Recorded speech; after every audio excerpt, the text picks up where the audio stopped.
Sooner Scoop HD.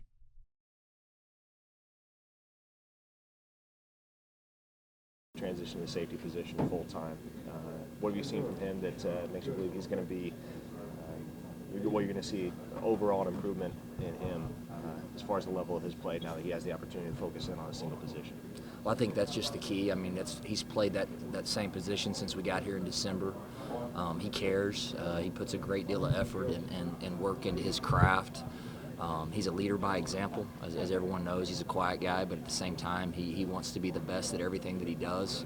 And so his preparation is just incredible. You know, he puts a lot of time and effort into it, and I know he's done some great things, obviously, in the weight room this summer, made a lot of gains. And from just a schematic standpoint, I think, you know, like you said, playing one position is definitely going to help as far as his understanding of the defense. Now, as far as Justin Harrington, he's a guy that's had a bit of an interesting journey over the course of his tenure at Oklahoma, but obviously back with the team as of April. Played the last portion of spring ball and obviously carried that in the spring game with the team. Obviously, you're a guy that's only known him for so long. He's only been with the team for so long since you've been back on staff. But what's the general vibe you've gotten from him, and how has he embraced this second opportunity to play football at Oklahoma and taking it in stride? Well, I think we've both done a really good job of saying the past is the past, that, you know, the good thing about change is you get an opportunity for a fresh start, and I think he's taken advantage of it. He's been very impressive to me, his attitude. He's been very humble and just very, very excited about, you know, the opportunity he's been given, and he's made, you know, he's made the most of it. He's taken full advantage of, you know, the workouts this summer, and has been, you know, somebody that we feel like's been a leader, and I think the attitude piece has been there the entire time. You know, I think anytime, you know, somebody comes back like that and has been, you know, and you hear things so on and so forth, but at the same time, I think that he's just done an incredible job of seeing this as a fresh start, and I myself, you know, the staff has done the same thing, and you know, like I said, what's in the past is in the past, and so far he's proven himself and us right, letting him come back. Seems like there's a lot of guys, especially in that safety group, that a new, fresh, blank slate was good for everybody. How important was that going into spring, and then obviously coming in and out of summer?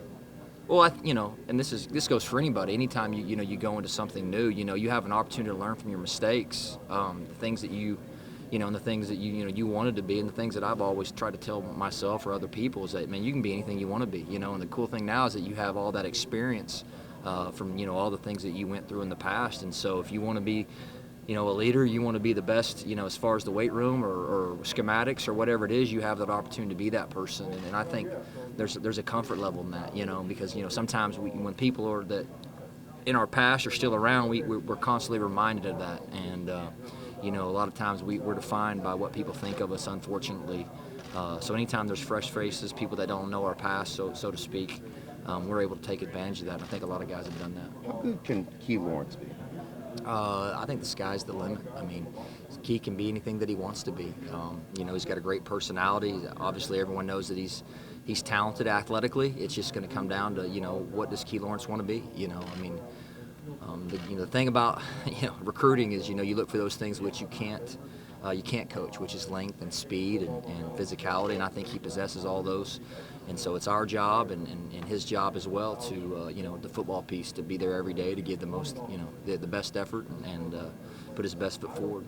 Coach Roof said something up at the podium before you guys came up here, just as far as you guys got better from spring to summer to now, without actually going through a day-to-day practice. How much can that improvement be made? Well, I think the biggest thing is just alignment, you know, singularity, as far as guys all being on the same page, speaking the same language. You know, anytime you come into you know, a new situation or there's change, again, the first thing is creating a common language. You know, Coach Venables and you know, his message and being very blue collar in our approach, being humble, being grateful. You know, and just the effort piece, and at the end of the day, regardless of what we do, we're going to give it all we got, you know, and have a positive outlook. Those are all things that you have to preach day in and day out, and basically, you know, brainwash yourself. And I think as we've grown as a group, I think we've all taken on that personality, his vision for the program, and I think that's where most of the improvement comes. You know, everybody starts to see and believe and say the same things, and when that happens, the communication piece really breaks down a lot of the barriers and walls that you have to fight through early on in the process when there's change, newness to the change. Now you've got the Broken Arrow connection with Robert Spears Jennings. Yeah. One of the younger guys in the room. Of course, I don't know if he was born when I was there, but yeah. The timetable didn't match up, obviously, but obviously between him and another younger guy that's just getting on campus with the summer enrollees, Jamarian Bird, what are your, what gets you excited about those two and where they can go in this defense? Well, athletically, they're both everything that we thought, and more. Both are long guys that can run and are physical, and they're great. They're great people. The really neat thing is that they want to be good. I think in this day and time, I think that's where it starts. You have to find people that have a desire to be successful, to want to be the best, and then you put them in a place to be successful. And our strength staff, Coach Schmidt, and those guys, they ask a lot of you, and if you don't have that common thread, you're going to really struggle. But so far, those guys have done great. They've been here all summer. They've worked their butts off. They care, and they've gotten better. Anytime new coaches come into a program, I think that, is there any trepidation just as far as are we going to be able to reach these kids? Are we going to be able to do what we want to do? Are they going to be open to what we want to do? It seems like it's been wholesale buy-in from day one.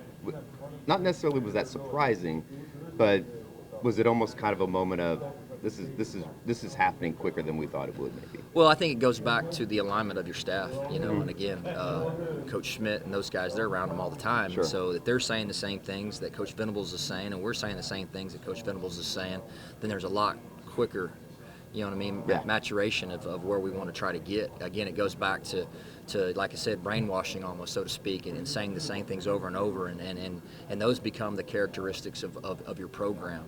And so I think anytime you as a coach you go in, there's always that bit of wonder if, hey, they're gonna Sure. how they gonna approach this, but I've been amazed. They're really great people. They're really great.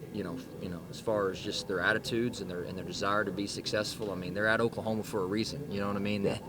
You don't get to Oklahoma unless obviously you're talented and you're a good football player. And so for us, it's just been trying to take that next step, and a lot of that's mental. But so far, it's been great. Sooner Scoop HD.